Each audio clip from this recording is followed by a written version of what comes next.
இன்று பொழியட்டுமே, வானத்தின் மதகுகள் திறக்கட்டுமே.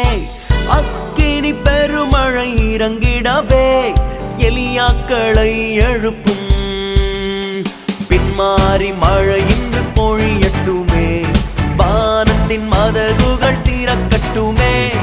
அக்கினி பெருமழை இறங்கிடவே எலியாக்களை எழுப்பும்.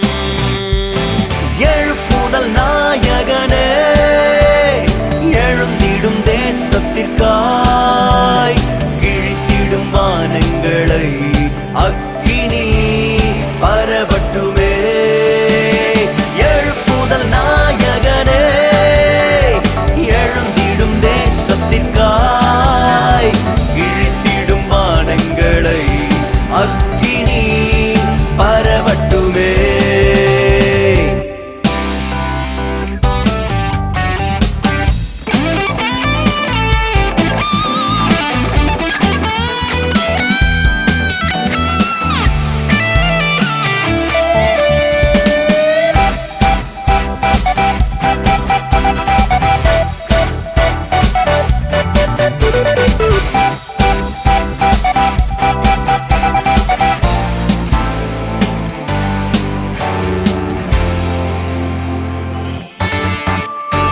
எலியாவின் ஆவியால் நிறைத்திடுமே, முழங்கால்கள் யாவையும் முடக்கிடுமே. கர்த்தரே தேவன் என்று முழங்கிடவே எலியாக்களை எழுப்பும். எலியாவின் ஆவியால் நிறைத்திடுமே, முழங்கால்கள் யாவையும் முடக்கிடுமே. கர்த்தரே தேவன் என்று முழங்கிடவே எலியாக்களை எழுப்பும். எழுப்புதல் நாயகனே, எழுந்திடும் தேசத்திற்காய், கிழித்திடும் வானங்களை அக்கினி பரவட்டுமே. எழுப்புதல் நாயகனே, எழுந்திடும் தேசத்திற்காய், கிழித்திடும் வானங்களை அக்கினி பரவட்டுமே.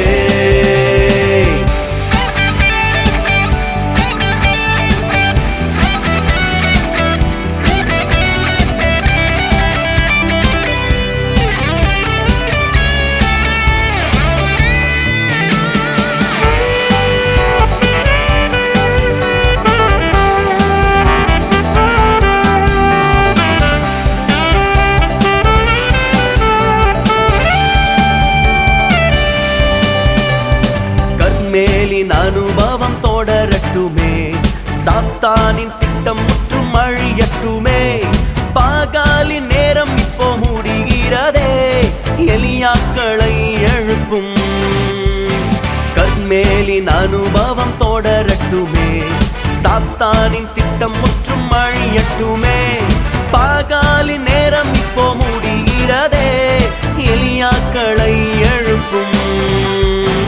எழுப்புதல் நாயகனே, எழுந்திடும் தேசத்திற்காய், கிழித்திடும் வானங்களை அக்கினி பரவட்டுமே.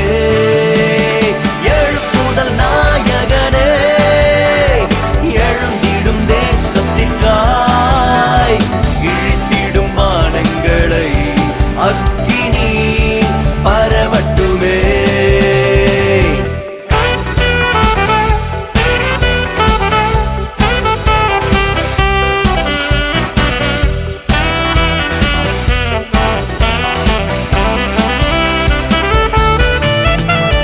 தீபத்தை போலவே அபிஷேகமும், விசுவாசி மேலெல்லாம் தீப்பிழம்பும்.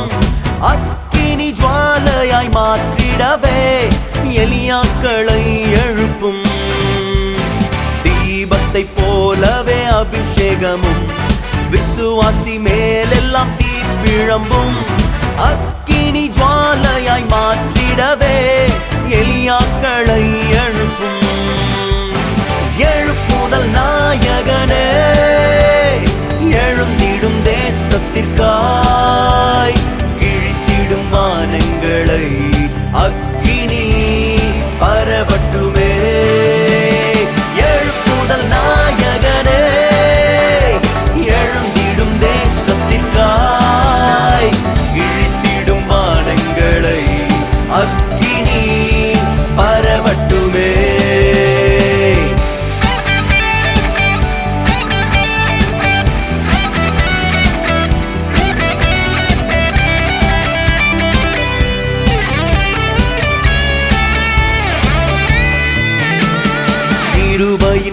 காலங்கள் முடிகிறதே, வருகையின் நேரம் வந்திட்டதே.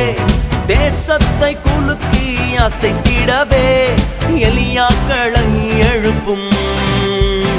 கிருபையின் காலங்கள் முடிகிறதே, வருகையின் நேரம் வந்திட்டதே. தேசத்தை குலுக்கி அசைத்திடவே எலியாக்களை எழுப்பும். எழுப்புதல் நாயகனே, எழுந்திடும் தேசத்திற்காய், கிழித்திடும் வானங்களை அக்கினி பரவட்டுமே. எழுப்புதல் நாயகனே, எழுந்திடும் தேசத்திற்காய், கிழித்திடும் வானங்களை அக்கினி பரவட்டுமே. எழுப்புதல் நாயகனே, எழுந்திடும் தேசத்திற்காய், கிழித்திடும் வானங்களை அக்கினி பரவட்டுமே.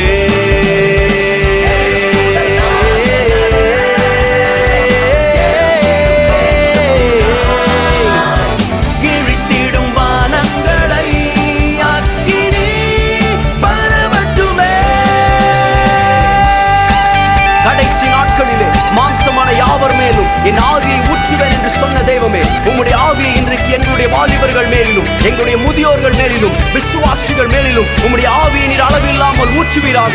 எங்கள் தேசம் கர்த்தரை அறிகிற அறிவினாலே நிரம்பி இருப்பதாக. எங்கள் சபைகள் உம்முடைய ஆவியானவரால் நிரப்பப்பட்ட சபைகளாய் இருப்பதாக. உலர்ந்த எலும்புகள் பெரிய சேனைகளாய் எழும்புவதாக. மரித்தவைகள் எல்லாம் ஜீவன் பெற்று எழும்புவதாக.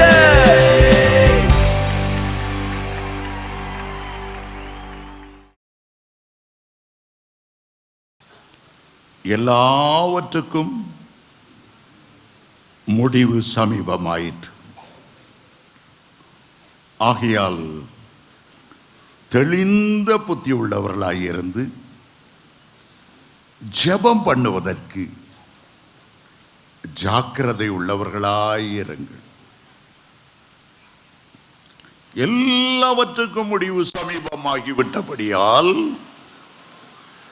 உடைய சிந்தனை தெளிவுள்ளதாய், கர்த்தருடைய வருகையிலே காணப்படக்கூடியதாய், நித்தியத்திலே பரலோக ராஜ்யத்தில் இயேசு கிறிஸ்துவோடு என்றென்றைக்கும் வாழும்படி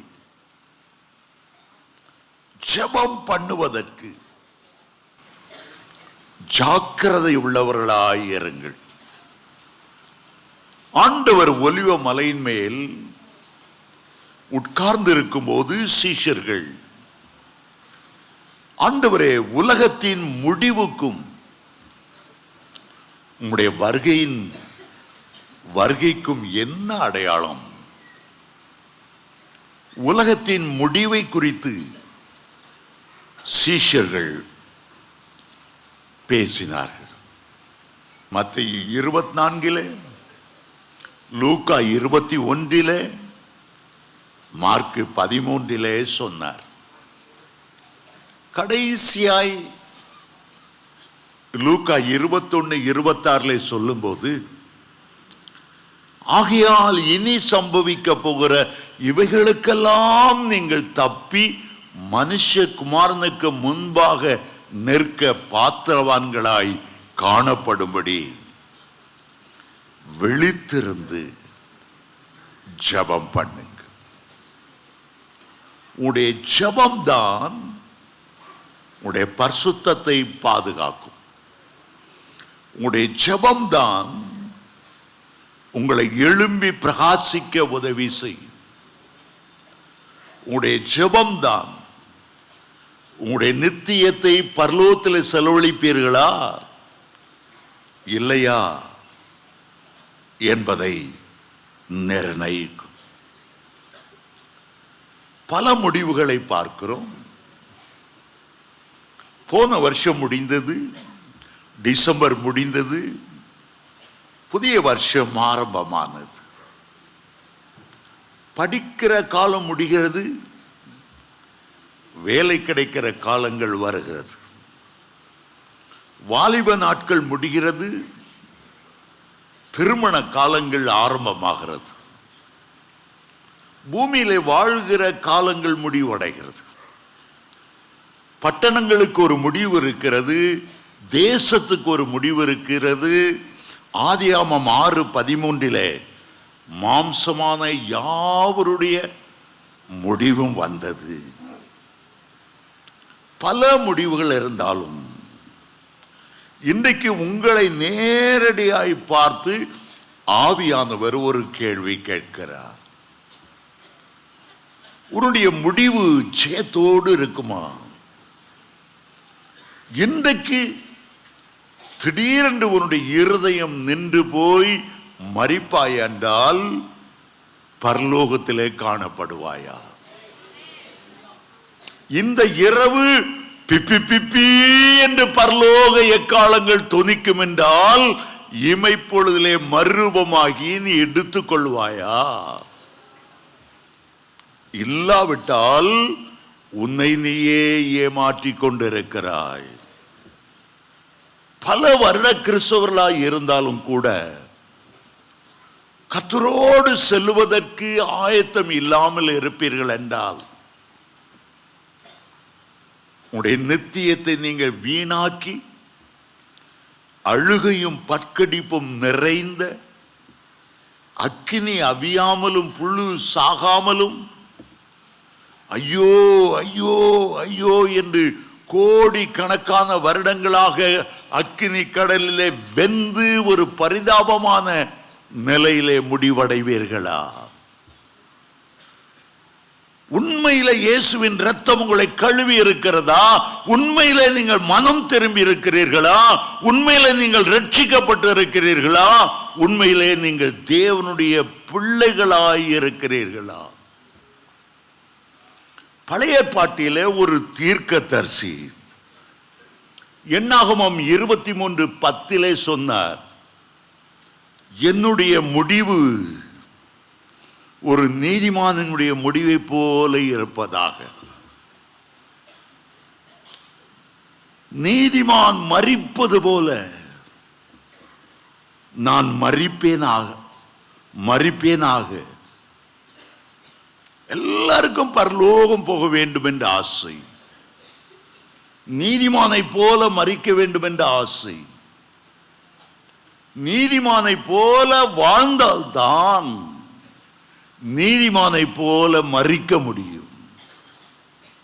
நீதிமானை போல வாழாமல் ஒரு மாய்மாலமான வாழ்க்கை வாழ்ந்து கொண்டிருந்தால் உலகத்துக்கும் கர்த்தருக்கும் இணைப்பில்லை, கிறிஸ்துவுக்கும் பேலியாளுக்கும் ஐக்கியம் இல்லை.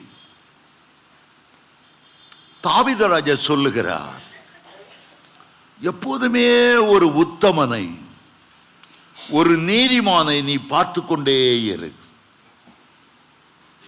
சங்கீதம் 37:37 சொல்லுகிறார், அந்த நீதிமானுடைய முடிவு சமாதானம். ஏழை மக்களாய் இருக்கலாம், படிப்பறிவில்லாதவர்களாய் இருக்கலாம், பொன் பொருள் ஒன்றும் இல்லாமல் இருக்கலாம், நாகரிகம் இல்லாமல் இருக்கலாம். உன்னுடைய ஆரம்பம் அற்பமாய் இருந்தாலும் உன்னுடைய முடிவு சம்பூர்ணமாய் இருக்க வேண்டும் என்று யோபு 8:7 நாம் வாசிக்கிறோம். நீதிமொழி 23:18 சொல்லுகிறது, நிச்சயமாகவே முடிவு உண்டு. உங்களுடைய நம்பிக்கை, இயேசுவின் மேல் வைத்த நம்பிக்கை, வேத வசனத்தின் மேல் வைத்த நம்பிக்கை வீண் போகாது. வானமும் பூமியும் ஒளிந்து போனாலும் உன்னுடைய நம்பிக்கை ஒளிந்து போகாது. கர்த்தருடைய நம்பிக்கையை, கர்த்தருடைய விசுவாசத்தை கனம் பண்ணுவார். வேதத்திலே லூக்கா 17 இயேசு சொன்ன கர்த்தருடைய வருகையிலே காணப்பட வேண்டும் என்றால் நம்முடைய முடிவு நீதிமானுடைய முடிவை போல இருக்க வேண்டும் என்றால் ஒரு பகுதியை நான் வாசிக்க விரும்புகிறேன். லூக்கா 17 34 வசனம் கர்த்தருடைய வருகை பற்றி அவர் பேசுகிறார். அந்த ராத்திரியிலே ஒரே படுக்கையில் படுத்திருக்கிற 2 பேரில் ஒருவன் ஏற்றுக்கொள்ளப்படுவான், ஒருவன் கைவிடப்படுவான். வயலில் இருக்கிற 2 பேரில் ஒருவன் ஏற்றுக்கொள்ளப்படுவான், மற்றவன் கைவிடப்படுவான். திரிகை திரிக்கிற 2 ஸ்திரீகளில் ஒருத்தி ஏற்றுக்கொள்ளப்படுவாள், ஒருத்தி கைவிடப்படுவாள். ஜெபம் பண்ண ஜாக்கிரதையாயிருங்கள். மனுஷகுமாரனுக்கு முன்பாக நிற்க பாத்திரவான்களாய் காணப்படும்படி விழித்திருந்து ஜெபம் பண்ணுங்கள். ஜெபத்திலே ஒரு பகுதி தேவனோடு நடப்பதாகும், தேவனோடு சஞ்சரிப்பதாகும். இடைவிடாமல் ஜெபியுங்கள் என்று தெசலோனிக்கருக்கு எழுதும்போது இடைவிடாமல் ஜெபிக்கிறது இடைவிடாமல் ஆண்டவரோடு நடப்பதாகும். ஆதியாகமம் 5:24 ஏனோக்கு தேவனோடு சஞ்சரித்துக் கொண்டிருந்தார். தேவனோடு நடக்க முடியும் என்று 65வது வயதிலே அறிந்த பிறகு அடுத்த 300 வருடங்கள், மொத்தம் 365 வருடங்கள் he was walking with the Lord. நோவாவை குறித்து வேதம் சொல்லுகிறது, உலகமே பாவத்திலும் அக்கிரமத்திலும் நிரம்பி இருந்தாலும் மனுஷரை பூமியிலே உண்டாக்கினதற்காக தேவன் மனசாபப்பட்டாலும் நோவா தன் காலத்திலே உள்ள சகல ஜனங்களிலும் நீதிமானாய் இருந்தார், தேவனோடு சஞ்சரித்துக் கொண்டிருந்தார் என்று ஆதியாகமம் 6ஆம் அதிகாரம் 9ஆம் வசனம் வாசிக்கிறோம். ஆபிரகாமை குறித்து வேதம் என்ன சொல்லுகிறது? யாக்கோபு 2:24 தேவனுடைய சிநேகிதன் என்று அழைக்கப்பட்டார், தேவனுடைய சிநேகிதன் என்று அழைக்கப்பட்டார். அப்போஸ்தலனாகிய யோவானை குறித்து வேதம் என்ன சொல்லுகிறது? எப்பொழுதும் இயேசுவினுடைய மார்பிலே சார்ந்து கொண்டே இருந்தார்.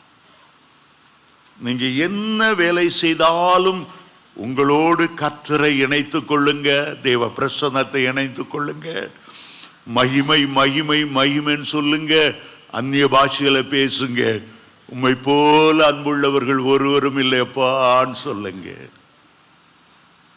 கார்ல போறீங்க, பஸ்ல போறீங்க, உடைய கார்ல ஒரு அருமையான பாட்டை, எனக்காய் வருகின்றவர் ஆவில நிறைங்க. மோட்டர் பைக்கில் போயிட்டு இருக்கீங்க, ஒரு அபிஷேகம் உங்களை நிரம்பி வெளியே செய்கிறது.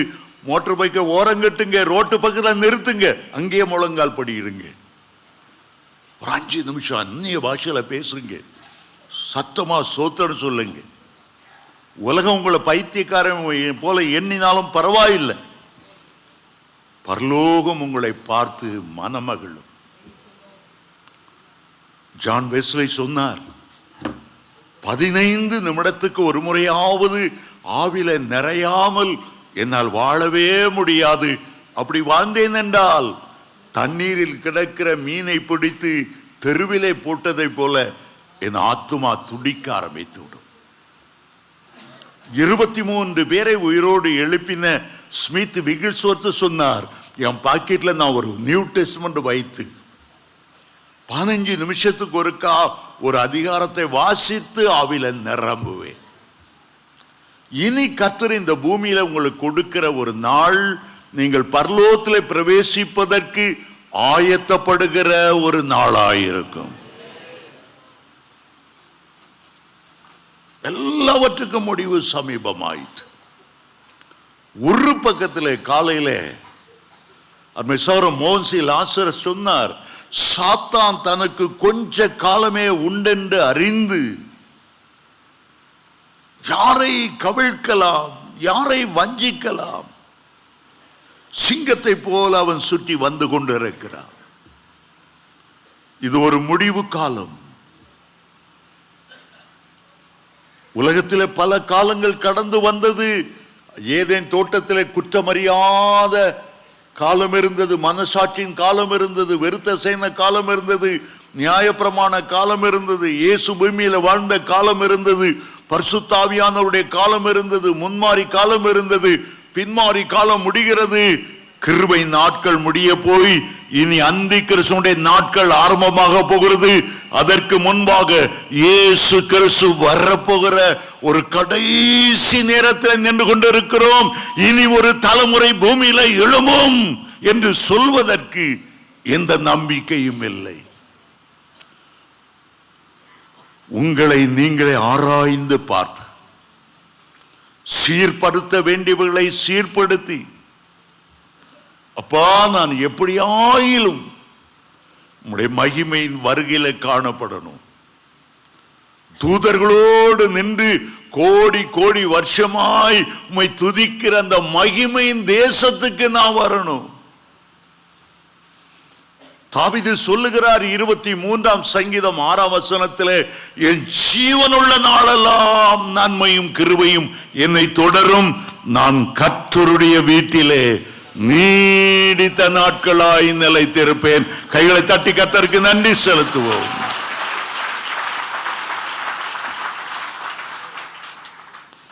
கர்த்தருடைய வருகை எல்லாவற்றையும் இரண்டாய் பிரிக்கும். வயலுக்கு போகிறவர்கள் காலையிலே புறப்பட்டு போவார்கள். களை எடுக்க வேண்டுமா, பயிருக்கு தண்ணீர் பாய்ச்ச வேண்டுமா, உரம் போட வேண்டுமா, காலையிலே போடுவார்கள். திரிகை அறிகிற 2 ஸ்திரீகள் மத்தியான நேரத்திலே தானியங்களை அரைக்கும்படி அந்த திரிகையிலே போடுவார்கள். படுக்கையில் இருக்க 2 பேரை குறித்து இரவு நேரத்திலே படுக்கையில இளைப்பாறவர்கள் போவார்கள். அப்படியானால் 3 வேளைகளிலே 3 விதமான வருகை இருக்குமா? வருகை நேரம் ஒரே நேரம்தான். இங்க அதிகாலையில் இருக்கும்போது ஜப்பான்ல மத்தியான நேரம் இருக்கும். ஜப்பான்ல மத்தியான வேளை இருக்கும்போது கலிபோர்னியா அமெரிக்காவில் இரவு நேரம் இருக்கும். ஒரே உலகம்தான், ஒரே எக்காலம்தான் தொனிக்கும். பல்வேறு இடங்களில் இருக்கிறவர்கள் பல்வேறு விதமான தொழில் செய்து கொண்டிருக்கும் போது திடீரென்று வருகை வந்துவிடும். அவருடைய வருகை வயலிலே இருக்கிற 2 பேரிலே ஒருவனை எடுத்துக்கொள்ள செய்யும். காரணம், அவன் வயலை இருந்தாலும் தேவனோடு உறவாடி ஆவியில நிரம்பி மழ்ந்து கொண்டிருப்பார். எஜமானே, வயலிலே அறுவடை மிகுதி, வேலையாட்களோ கொஞ்சம். எஜமான அறுவடைக்கு வேலையாட்களை அனுப்ப மாட்டீரோ? ஜெபித்து கொண்டே, கண்ணீரோடு ஜெபித்து கொண்டே அறுவடை செய்து கொண்டிருப்பார்கள்.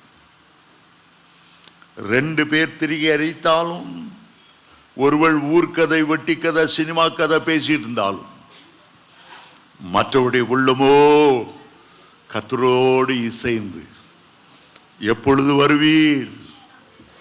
மாரிக்காலம் சென்றது, மழை பெய்து ஒளிந்தது, பூமியிலே புஷ்பங்கள் காணப்படுகிறது, காட்டுப்புறாவின் சத்தம் தேசமெங்கும் கேட்கப்படுகிறது. நேசரே சீக்கிரமாய் வாரும். 2 பேர் படுக்கையில் இருப்பார்கள். ஒருவன் ஆபாசமாய் கம்ப்யூட்டரை பார்த்து, அங்கு உள்ள அருவருப்புகளை பார்த்து, டெலிவிஷனை பார்த்து, கூத்தும் கேலியும் பார்த்து விட்டு சினிமா சீரியலை பார்த்து படுப்பான். அடுத்தவனோ, நான் நித்திரை பண்ணினாலும் என்னுடைய உள்ளமோ விழித்திருக்கிறது, பகலோ இரவோ வீட்டஜமான் சாயங்காலத்திலோ நடுராத்திரியிலோ சேவல் கூவும் நேரத்திலோ நீர் வந்தால் உம்மை சந்திக்க வேண்டுமே. திறந்திருக்கிற பரலோகத்தை நோக்கி ஜெபித்துக் கொண்டே இருப்பான். திடீரென்று கர்த்தருடைய ஆவியானவர் வருவார். 2 பேர் வயல்ல இருக்கிறவர் ஒருவன் எடுத்துக் கொள்ளப்படுவான். 2 பேர் திரையில் அறித்துக்கோ ஒருவர் எடுத்துக் கொள்ளப்படுவார். 2 பேர் ஒரே படுக்கையில் இருக்கும்போது ஒருவர் எடுத்துக் கொள்ளப்படுவார். ஆண்டவர் வரும்போது வெள்ளாட்டை தனியாய் பிரிப்பார், செம்மறியாட்டை தனியாய் பிரிப்பார், நீதிமானை தனியாய் பிரிப்பார், துன்மார்க்கனை தனியாய் பிரிப்பார். கர்த்தருடைய வருகை ஊழியம் செய்கிறவனை ஊழியம் செய்யாதவனை, நீதிமானை பரிசுத்தவானை தமக்கென்று அவர் தெரிந்து கொள்வார். உலகத்தை சிருஷ்டிக்கும் போதே பகலுக்கும் இருளுக்கும் வித்தியாசத்தை ஏற்படுத்தினார். வானத்தின் மேலுள்ள ஜலத்துக்கும் கீழே உள்ள ஜனத்துக்கும் பிரிவினை உண்டாக்கினார். ஆபிரகாமை அழைத்த போது நீ வேறுபட்டு தனித்து ஜீவிக்க வேண்டும், உன் தேசத்தையும் உன் ஜனத்தையும் உன் தாயையும் தகப்பன் வீட்டையும் விட்டு நான் காண்பிக்கும் தேசத்துக்கு புறப்பட்டு போ. லோத்தை மற்றவிடத்திலிருந்து வித்தியாசப்படுத்தி வேறு பிரித்து தேவதூதன் அனுப்பி கைகளை பிடித்து மலைக்கு ஓடிப்போ. ஒரு பெரிய வேறுபறிதல் இருக்கும். ஆதாமுக்கு 2 பிள்ளைகள் பிறந்தார்கள். ஒரு பெரிய வேறுபாடு. காயின் கொலை பாதகனாய் இருந்தான். ஆபேல் ஆண்டவரை நேசிக்கிறவனாய் கர்த்தரால் எடுக்கப்பட்டு உலகத்தின் முதல் இரத்த சாட்சியாய் அவன் மாறினான். அருமையான தேவனுடைய பிள்ளைகளே, ருமானிய தேசம் கம்யூனிஸ்டுகளின் கையில விழும்போது கிறிஸ்தவர்களுக்கு விரோதமாய் பயங்கரமான உபத்திரவத்தின் வழியாய் கடந்து சென்றார். ஒரு குறிப்பிட்ட சபையிலே போதகரை கைது பண்ணினார்கள். அங்கே 2 சகோதரிமார் தேவ அன்பினால நிரம்பி எப்போதும் கர்த்தரை நேசித்து நேசித்து ஜெபிக்கிற ஜெப வீராங்கனையாய் இருந்தார்கள். 3 பேரையும் கைது செய்து சிறையில் அடைத்தார்கள். பயங்கரமான எண்ணி கூட பார்க்க முடியாதபடி சித்திரவதை. 1 வருட காலம் எலும்பும் தோலுமாய் உணவில்லாமல், சில நாட்களை 24 மணி நேரம் திறந்த கண்களை சுவரையே பார்த்து கொண்டு நிற்கும்படி, சவுக்கினால் அடித்து அடித்து தோலெல்லாம் கிழிந்த ஒரு நிலைமை. அந்த போதக ரூம்ல ஒரு சார்ட் வைத்தார்கள். அடுத்த வாரத்தில் உன்னுடைய 2 கண்களும் தோண்டி எடுக்கப்படும். அதற்கடுத்த வாரத்தில் உன்னுடைய தொடையிலிருந்து 1 கிலோ கறி அறுத்து எடுக்கப்படும். அதுக்கடுத்த வாரம் உன் எலும்புகளிலே 4 எலும்புகள் உடைக்கப்படும். உன்னை குறித்து என்னென்ன திட்டங்கள் எல்லாவற்றையும் அவனை காண்பித்து கடைசியில் சொன்னார்கள், ஏன் இவ்வளவு கஷ்டம், இயேசுவை மறுதலித்து விடு. அப்படி நீ மறுதலித்தால் உனக்கு ஒரு அழகான வீட்டை இந்த டவுன்ல நாங்க தருவோம். கடவுள் இல்லை என்கிற நாத்திக வாதத்தை ஜனங்கள் மத்தியிலே பேசு. இவருக்கு ஒரு சபலம். 2 கண்களையும் இரும்பிலே பழுக்க காய்ச்சின இரும்பிலே கண்ணை குடையும் போது எவ்வளவு ரத்தம் கொப்பளிக்கும். அவர் சொன்னார், என்னை விடுதலையாக்கி விடுங்கள், என்னால் பாடுகளை சகிக்க முடியாது. நீங்கள் சொன்னபடியே இனி உங்களுக்காக நான் வேலை செய்கிறேன். எனக்கு புதிய வீட்டை தருவேன் என்று சொன்னீர்கள். என் மனைவி பிள்ளைகளோடு வாழட்டும். அவர்கள் சொன்னார்கள், ஒரு நிபந்தனை, நீ ஜெயிலிருந்து விடுதலை ஆவதற்கு முன்பாக உன்னுடைய கையில ஒரு துப்பாக்கியை தருவோம். உன்னுடைய சபையிலிருந்து ஜெபிக்கிற 2 பேரை கைது செய்து கொண்டு வந்தாலும் அவர்கள் 24 மணி நேரம் அந்நிய பாஷையில பேடி ஆவியில நிரம்பி கர்த்தரை துதித்து மகிழ்ந்து கொண்டிருக்கிறார்கள். உன்னுடைய கையினாலே அந்த 2 பேரை நீ சுட்டு கொல்ல வேண்டும், அப்பொழுது உனக்கு விடுதலை. வேறு வழி இல்லாமல் சரி என்று ஒப்புக்கொண்டார். அந்த 2 பெண்களையும் முன்னால் கொண்டு வந்தார்கள். அவர்கள் அந்நிய பாஷையிலே பாடிக்கொண்டே வந்து நின்றார்கள். இவர் கையிலே துப்பாக்கி ஏந்தி அவர்களை சுட போகிறதை அவர்கள் உணர்ந்து கொண்டார்கள். அந்த போதகரை பார்த்து சொன்னார்கள், ஐயா, எந்த மனநிலைமையிலே இப்படி நீங்கள் துணிந்து விட்டீர்கள் என்பதை எங்களால் உணர முடிந்தது. நீங்கள் தான் எங்களுக்கு இயேசுவை பற்றி சொன்னீர்கள். நீங்கள் தான் அந்த சிலுவை அன்புக்கு நேராய் எங்களை வழி நடத்தினீர்கள். நீங்கள் எங்களுக்காக ஜெபித்த போதுதான் நாங்கள் பரிசுத்தாவின் அபிஷேகத்தை பெற்றோம். நீங்கள் எங்கள் சுடுகிறதை குறித்து எங்களுக்கு கவலையே இல்லை. பூமியிலே நாங்கள் கண்களை மூடினாலும் இயேசுனுடைய சன்னிதானத்திலே பரலோகத்தில் எங்கள் கண்களை திறந்து ஆத்தும நேசரை மகிழ்ச்சியோடு நாம் பார்ப்போம்.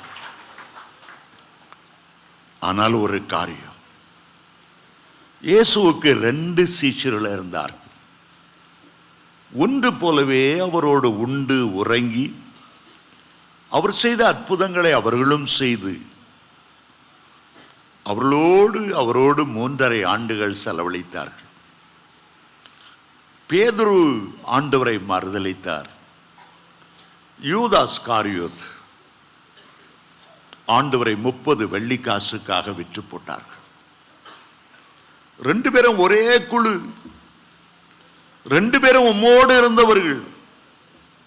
ஆனால் பேதுரு கண்ணீரோடு அழுது, மனங்கசந்து அழுது மறுபடியும் இயேசுவண்டை வந்து விட்டார். ஆனால் யூதாஸ் காரியோத் இருதயத்தை கல்லாக்கி கொண்டார். இயேசுவிடம் வரவே இல்லை. 30 வெள்ளிக்காசை தேவாலயத்தில் வீசி எறிந்துவிட்டு நாண்டு கொண்டு செத்தார். ஐயா, நீங்கள் யூதாஸ் காரியோத் அல்ல, பேதுருவை போல திரும்பி வந்துவிட வேண்டும். பேதுருவை போல மறுபடியும் இயேசுவை வந்துவிட வேண்டும். அந்த 2 பேரில் யூதாஸாக அல்ல, நீங்கள் பேதுருவாக எங்களை சுட்டுக் கொள்ளுகிறதை பற்றி பரவாயில்லை. எவ்வளவு சீக்கிரம் இயேசுவை வர முடியுமோ வந்து விடுங்கள். இந்த காவலாளிகள் கவனித்தார்கள். நீயா அந்த 2 பேர் சொல்றதை கேட்டுட்டு இருக்கிறா? கமான், சுடு. துப்பாக்கி அவருடைய நெஞ்சுக்கு நேராய் நீட்டினார். டபக் டபக் 2 பேரும் செத்து விழுந்தார்கள். அடுத்த நிமிஷம் அந்த ஜெயில் அதிகாரி கையில் இருந்த துப்பாக்கியால் அந்த போதகரை சுட்டு வீழ்த்தி தபால் என்று விழுந்தார். மனம் திரும்ப நேரமில்லை. பேதுருவை போல மனம் கசந்து அழுது கர்த்தரண்டை வர அவருக்கு நேரமில்லை. அவள் சாத்தானுடைய பிரதிநிதி. சாத்தான் பொய்க்கு பிதாவுமாய் இருக்கிறான். அவனிடத்தில் நன்மை எதிர்பார்க்க முடியாது. வீடு தருவேன் என்றெல்லாம் ஏமாற்றுவேலை. ஆண்டவர் இயேசு சொன்னார், உங்களுடைய சரீரத்தை கொல்லுகிறவர்களை குறித்து நீங்கள் பயப்படாமல் உங்களுடைய ஆத்துமாவை நரகத்திலே தள்ள வல்லமையுள்ளவருக்கு மாத்திரம் நீங்கள் பயப்படுங்கள். தமிழ்நாட்டிலே உபத்திரம் வரலாம், இந்தியாவிலே உபத்திரம் வரலாம், பல தேவ ஊழியக்காரர்கள் கொலை செய்யப்படலாம். மரணபரியந்த உண்மையுள்ளவனாயிரு, மரணபரியந்த உண்மையுள்ளவனாயிரு. அப்பொழுது கர்த்தர் வாக்கு பண்ணின ஜீவ கிரீடத்தை பெற்றுக் கொள்வாய். அருமையான தேவனுடைய பிள்ளைகளே, இந்த 2 பேரில் நீங்கள் யாராய் இருக்க விரும்புகிறீர்கள்? இந்த இரவு பேதுருவை போல உங்களுடைய பாவங்களுக்காக மனங்கசந்து அழுது ஆண்டவருக்கு துரோகம் செய்ததையெல்லாம், பரிசுத்த ஆவியானவருக்கு துரோகம் செய்ததையெல்லாம், மாம்ச இச்சையின்படி நடந்ததை எல்லாம் அழுது அழுது அறிக்கையிட்டு இயேசுவண்டை வந்து விடுவீர்களா? 2 பேர் வயலில் இருக்கும் போது உங்களுடைய உள்ளம் தேவனை நோக்கி உறவாடி உறவாடி மகிழ்ந்து கொண்டிருக்குமா? 2 பேர் சமையல் செய்து கொண்டிருக்கும் போது, மாவரைத்து கொண்டிருக்கும் போது உங்களுடைய உள்ளம் தேவனோடு உறவாடி மகிழ்ந்து கொண்டிருக்குமா? படுக்கையிலும் அந்நிய பாஷை பேசி பேசி, ஆண்டவரே நான் தூங்கினாலும் எனக்குள்ளே தூங்காத ஆவியானவரே, இஸ்ரவேலை காக்கிறவர் உறங்குகிறதும் இல்லை தூங்குகிறதும் இல்லை, நான் நித்திரை பண்ணினாலும் உன்னத பாட்டு 5:2 சொல்லப்பட்டு என் ஆத்துமாவோ வெளிப்புள்ளதாயிருந்தது.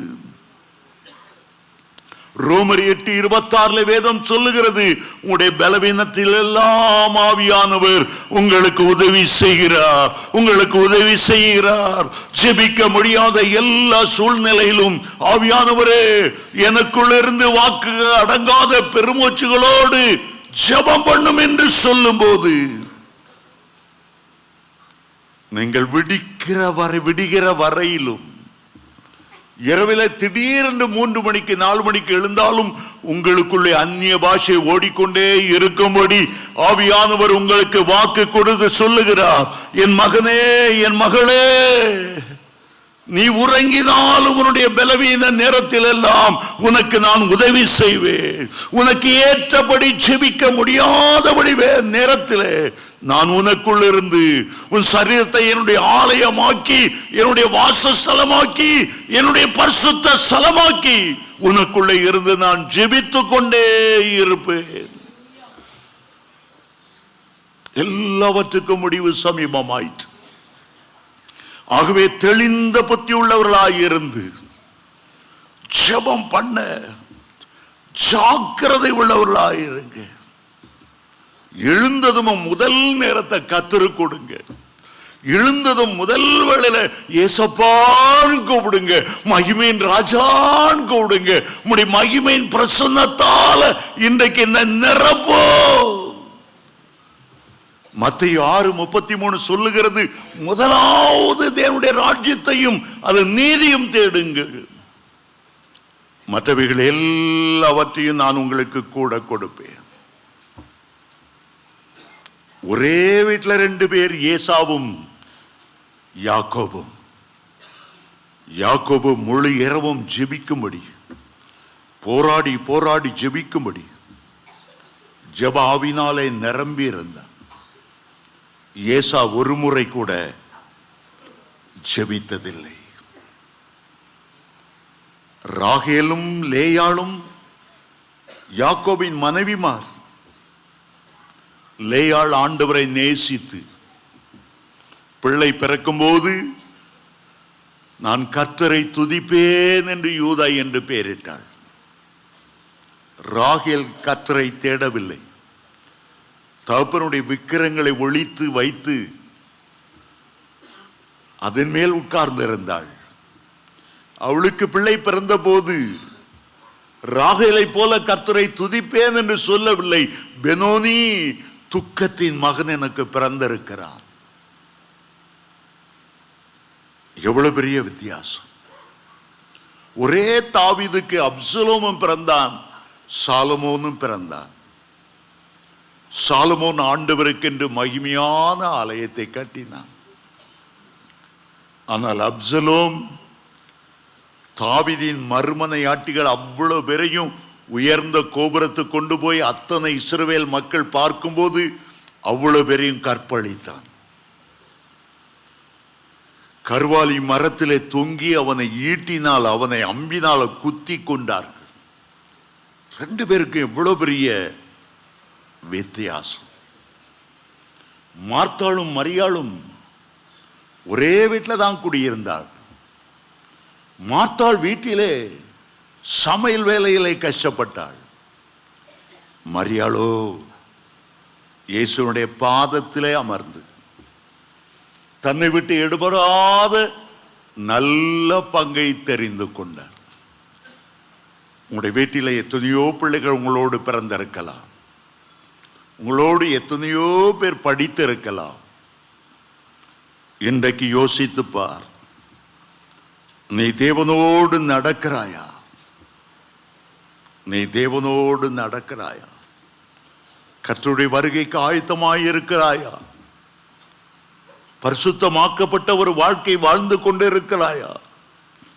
அல்லது உன்னை ஏமாற்றி, உன் போதகரை ஏமாற்றி, ஆவியானவரையும் ஏமாற்றி கொண்டு ரகசிய பாவ தொடர்பிலே, ரகசிய உறவுக்குள்ளே நீ சிக்கிக் கொண்டிருக்கிறாயா? கானானை நோக்கி உலர்ந்த எலும்புகள், யோசேப்பின் எலும்புகள் போய்கொண்டிருந்தது.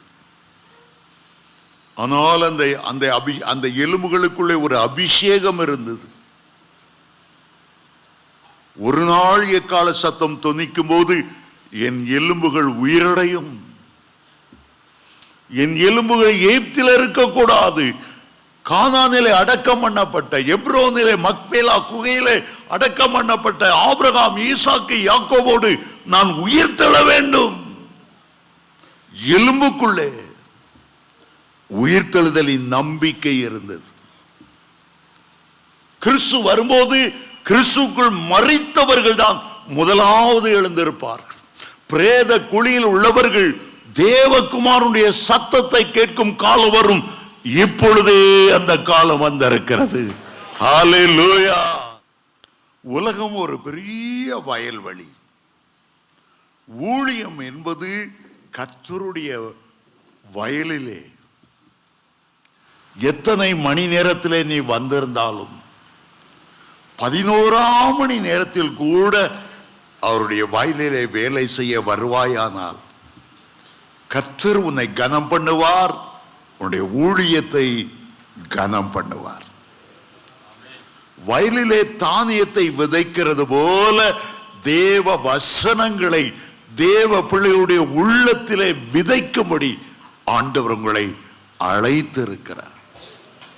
அப்போஸ்தலனாகிய பவுல் அன்றைக்கு இருந்த தேசங்கள் முழுவதும் சென்று எத்தனை முறை மிலார்களினால் அடிக்கப்பட்டாலும் 40ற்கு 1 குறைய 3 முறை அவர் அடிக்கப்பட்டாலும், கப்பல் சேதத்தில் இருந்தாலும், நிர்வாணத்திலும் பசியிலும் நாசமோசத்திலும் இருந்தாலும் மரண பரியந்தம் விதைத்து கொண்டே இருந்தார். ஆண்டவருடைய அங்கலாய்ப்பு என்ன? மத்தேயு 9:37-38 அறுவடை மிகுதி, அறுவடை மிகுதி, அறுவடை மிகுதி. யார் ஆண்டவருடைய விதைகளை விதைக்கிறார்கள்? கர்த்தருடைய ஊழியக்காரர்கள், சுவிசேஷகர்கள், தேவனுடைய இரத்தத்தால் மீட்கப்பட்ட ஒவ்வொருவரும் இயேசுவின் வசனத்தை விதைக்கும்படி அழைத்திருக்கப்பட்டிருக்கிறோம். கர்த்தர் உங்களுக்குள்ளே தன்னுடைய ஜீவனை விதைத்திருக்கிறார். உங்களுக்குள்ளே அவருடைய இரத்தத்தை விதைத்திருக்கிறார். உங்களுக்காக பரலோகத்தை துறந்து 6 மணி நேரம் சிலுவையிலே பாடுபட்டு இருக்கிறார். இந்த உலகத்தின் முடிவு சீக்கிரமாய் வருகிறது. அறுவடை செய்கிறவர்கள் தேவதூதர்கள். எஜமான் விதைகளை விதைத்தாலும் சத்துரு களைகளை விதைத்துக் கொண்டிருக்கிறார். நீங்கள் விதைக்கும்படி அழைக்கப்பட்டவர்கள். 2 பேர் வயலில் இருந்தார்கள். கெட்ட குமாரன் தாப்பனண்டை வரும்போது ஒரு குடியானவருடைய வயலிலே பன்றி மேய்த்தான். மூத்தவனோ தகப்பனுடைய வயலிலே தானியத்தை விளைவித்தான். ஒருவன் சினிமாவிலே சேர்ந்தான், நிர்வாண படங்களை எடுக்கிற கம்ப்யூட்டர் ஃபீல்டில் சேர்ந்தான். ஒரு வயலிலே சாத்தானுக்கென்று அவன் வேலை செய்தான். பன்றிகளை போன்ற இச்சைகளுக்குள்ளே ஜனங்களை கொண்டு வருகிற ஒரு இழிவான வேலையை அவன் செய்தான். ஒரு நாள் அவனுடைய புத்தி தெளிந்தது. என் தகப்பன் வீட்டிலே எவ்வளோ பேர் திருப்தியாய் போஷிக்கிறார்கள். எப்படி திருப்தியாய் போஷிக்கப்படுகிறார்கள்? மூத்தவன் தகப்பனுடைய வயலிலே தானியத்தை விளைவித்தபடியால் அவள் போஷிக்கப்படுகிறார்கள். பன்றிகளுக்குள்ள அருவருப்பான இச்சைகளுக்குள்ளே ஆத்துமா செத்து போகக்கூடிய ஒரு தொழிலை செய்தான். மூத்த மகனை பார்த்தான். தகப்பன் சொன்னான், மகனே, எனக்குரியது எல்லாம் உன்னுடையதாக இருக்கிறது, நீ எப்போதும் என்னோடு இருக்கிறாய். மூத்த மகனை ஆசீர்வதித்தார். 2 ஸ்திரீகள் மாவரைத்து கொண்டிருந்தார்கள். 2 ஸ்திரீகள் என்றால் 2 விதமான சபைகள். ஒரு சபை கிறிஸ்துவாகிய சபை, 2வது சபை சாத்தானிய பாபிலோனிய சபை. இன்றைக்கு உலகமெங்கும் சாத்தானுடைய சபைகள் சிருஷ்டிக்கப்பட்டு கொண்டு பெருகிக் கொண்டே இருக்கிறது. ஒரு ஸ்திரீ மாவரைத்து கொண்டிருக்கிறாள். தன்னை ஒரு போஜன பலியாக, அந்த நெல் மெல்லிய மாவு என்பது நறுங்குண்ட ஒரு இருதயத்தை காண்பித்துக் கொண்டே இருக்கிறது. ஒவ்வொரு நாளும் ஜெபிக்கும் போது சாதாரணமாய் வறண்ட கண்களோடு அல்ல, இருதயம் நொறுங்குண்டவர்களாக, எப்பொழுது எங்களுடைய தேசத்தை சந்திப்பீர், சிலுவையிலே ஜீவனை கொடுத்து 2000 ஆண்டுகள் ஆகிவிட்டனவே, எவ்வளவு மிஷனரிகள் இந்தியாவில் வந்து உயிரை கொடுத்திருக்கிறார்கள். நறுங்குண்ட இருதயத்தோடு ஜெபிக்கிறவர்கள். 3வது, 2 பேர் படுக்கையில் இருப்பார்கள். படுக்கை என்பது இளைப்பாறுகிற ஒரு அனுபவத்தை குறிக்கிறது. ஒரு தேவனுடைய பிள்ளைக்கு எப்போது ஒரு இளைப்பாறுதல் கிடைக்கும் தெரியுமா? ஏசாயா 28:11-12 ஆண்டவர் பரியாச உதடுகளினாலும் அந்நிய பாஷையினாலும் இந்த ஜனத்தோடே பேசுவார். இதுவே இளைத்தவனை இளைப்பார பண்ணுகிற இளைப்பாறுதல். எவ்வளவு ஒரு அழகான வசனம்! உண்மையான ஆவியில ஒரு இளைப்பாறுதல், இளைத்தவனை இளைப்பார பண்ணுகிற இளைப்பாறுதல். 2 பேர் ஒரே படுக்கையில் இருப்பார்கள். சிம்சோன் வேசிகள் பின்னால போனான். அவன் தெளிலாள் என்ற ஒரு வேசியோடு படுக்கையில் இருக்கும்போது அந்தி கிறிஸ்துவுக்கு ஒப்பான பெலிஸ்தியர் வந்து அவனை பிடித்து கொண்டார்கள். கண்களை தோண்டி எடுத்தார்கள். அவனுடைய தரிசனத்தை எடுத்தார்கள். வெளிச்சமில்லாத குருடனாய் மாற்றினார். ஆனால் பரிசுத்தவான்களை குறித்து 149 சங்கீதம் 5 வசனம் சொல்லுகிறது, பரிசுத்தவான்கள் மகிமையிலே களி கூர்ந்து தங்களுடைய படுக்கையின் மேல் கம்பீரிப்பார். நீ எந்த கூட்டத்திலே இருக்கிறாய்? சகோதரனே, நீ வேலை ஸ்தலத்தில் இருக்கும்போது, பிரஜாதியார் மத்தியில் வேலை செய்யும் போது, அல்லது தொழில் துறையிலே வியாபாரத்தில் இருக்கும்போது, உன்னை சுற்றி உள்ளவர்களுக்கும் உனக்கும் ஒரு வித்தியாசம் உண்டா? நீ கர்த்தருடைய வருகையில காணப்படுவாயா? வீட்டு வேலை செய்து கொண்டிருக்கலாம், பாத்திரங்களை கழுவி கொண்டிருக்கலாம், சமைத்து கொண்டிருக்கலாம். ஆனால் உன்னுடைய உள்ளம் ஆத்துமா நேசரை எண்ணி எண்ணி பொங்கி கொண்டு இருக்குமானால் கர்த்தருடைய வருகையிலே நீ காணப்படுவாய். இரவிலே சினிமா பார்த்து அவலட்சணமான எண்ணத்தோடு நீ படுக்கைக்கு போவாயா, அல்லது ஆண்டவரை கம்பீரித்து மகிழ்ந்து, ஆண்டவரே நான் எந்த இடத்திலே ஜெபத்தை நிறுத்தி தூக்கத்துக்குள்ளாய் செல்கிறேனோ நீர் பொறுப்பெடுத்து எனக்குள்ளே இறந்து ஜெபித்துக் கொண்டே இரும். உம்முடைய வருகையிலே நான் காணப்படணும்.